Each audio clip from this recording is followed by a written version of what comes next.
Yo.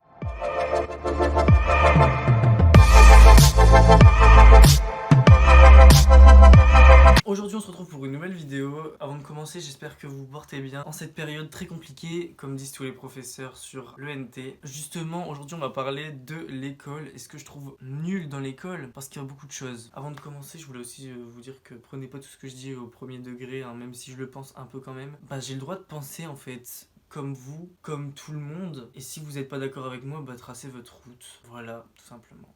Donc pour moi l'école c'est un peu lié à l'échec. J'ai l'impression qu'on est un peu toujours comparé à Monsieur Francis le premier de la classe, qui a tout le temps des bons résultats et qui apprend tous ses cours par cœur, alors que toi tu préfères jouer Fortnite sur ta télé tous les soirs.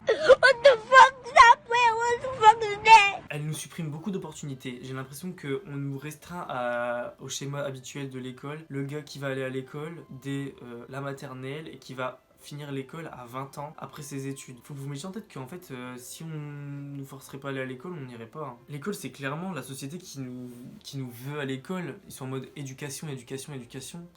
Mais est-ce que c'est vraiment la bonne éducation? Est-ce qu'ils se sont déjà posé la question? Remarquez qu'une salle de classe, ça n'a jamais changé. Depuis 1950, il n'y a jamais eu d'évolution. Pourtant, tu vas regarder une voiture, entre 1950 et 2020, il y a une grosse différence. Alors pourquoi une salle de classe, ça n'a jamais changé? C'est toujours la même chose, toujours le même concept. On peut pas accepter.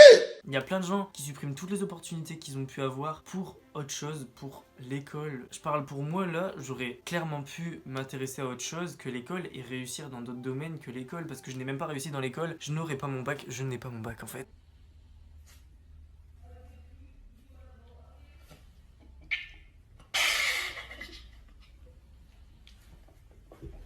L'école nous apprend à obéir. Pourquoi on doit obéir comme ça? Pourquoi sommes-nous des toutous? Pourquoi, pour parler, on est obligé de lever la main? Pourquoi on va aller aux toilettes, on lève la main? Pourquoi on veut boire de l'eau en cours, on n'a pas le droit? Genre, tu dois attendre 4 heures, d'être assoiffé, d'avoir fait un marathon pour boire de l'eau? Est-ce que vous voulez juste qu'on meure? Est-ce que plus tard, quand on va devoir s'écouter nous-mêmes, on va lever la main pour parler? Je vais aller aux toilettes, je vais lever la main, je vais dire est-ce que je peux aller aux toilettes? Bah ouais, vas-y, va aux toilettes en fait, là t'es tout seul dans ta maison. T'es complètement zinzin ou quoi?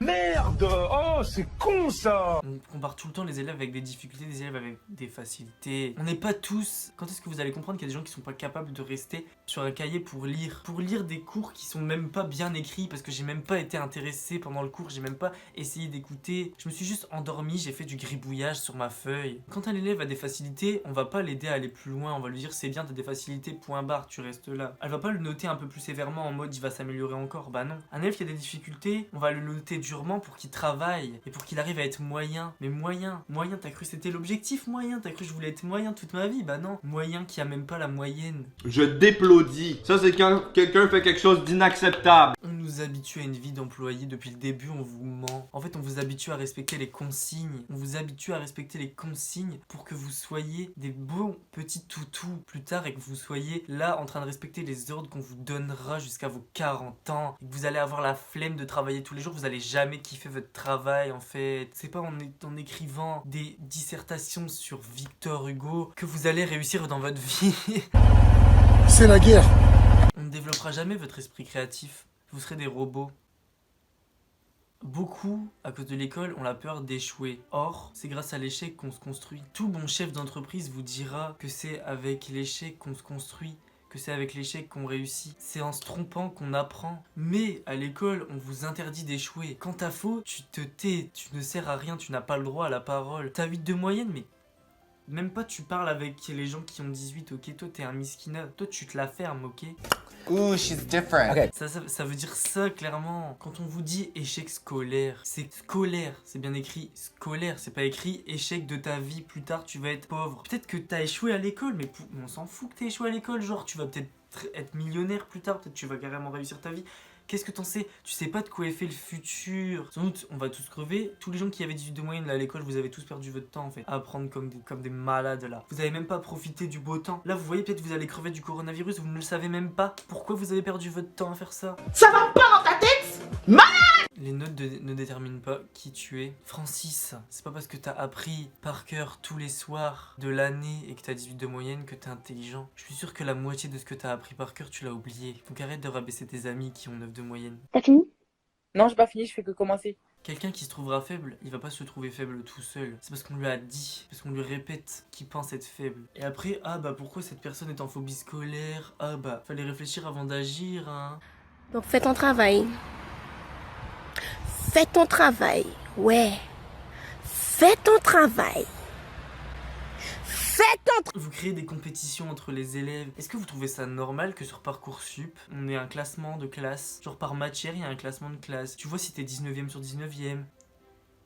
Quel bail en fait, non mais genre juste vous avez pas honte de mettre des trucs comme ça, genre juste mais Parcoursup, mais je me suis inscrit alors que je sais très bien que je vais refuser tous les vœux. J'ai mis licence d'art et tout, mais une licence d'art, genre tu vas à la fac pour apprendre l'art. Dans ce cas là, faites des licences de cuisinier, genre c'est vrai qu'un cuisinier il va réussir à apprendre à cuisiner en étant assis dans un amphithéâtre. C'est sûr que comment vous voulez apprendre l'art en étant assis dans un amphithéâtre? Je comprends pas, hein. Et oubliez pas que vous êtes personne pour dire aux gens de travailler, de réviser. Vous êtes personne pour dire aux gens qu'ils sont mauvais. C'est pas ta professeure, Madame Bernard de 60 ans, qui a raison sur ton avenir. Cette petite vidéo coup de gueule est terminée. Je trouvais que c'était le bon moment pour parler de tout ça, avec le corona, les contrôles continus, etc. Parce que oui, vous êtes beaucoup à être contents, mais dites-vous qu'il y a des gens qui n'ont pas la chance d'avoir leur bac avec contrôle continu. Et je parle pas pour moi parce que je m'en branle. En tout cas, partage cette vidéo à tes amis qui ont perdu confiance en eux. Et like la vidéo, commente, et moi je vous dis à la prochaine. Salut!